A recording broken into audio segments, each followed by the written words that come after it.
Ďakujem veľmi pekne, pani predsedajúca, pani komisárka, pán komisár. Hoci sa následky ničivého zemetrasenia darí postupne zmierňovať a odstraňovať, obyvatelia stále trpia závažnými problémami. Či je to nedostatok pitnej vody, potravín a iných základných materiálov.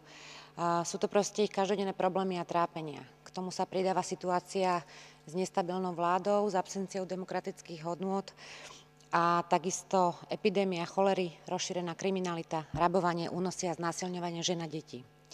Je preto nutné podniknúť kroky, ktoré by viedli k zamedzeniu takýchto odsúdeniahodných činov.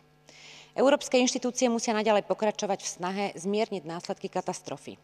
Pomoc sa aj v roku 2011 musí sústrediť na komplexné výzvy, najmä obnovu bývania, pokrytie základných potrieb v rámci komunít či stabilizáciu situácie v dočasných táboroch. Zároveň je potrebné usilovať sa o naplňanie dlhodobejších cieľov, akými sú dobudovanie verejných inštitúcií, miestnych samospráv, škôl, nemocníc a podobne. Ďakujem, pani predsedajúca.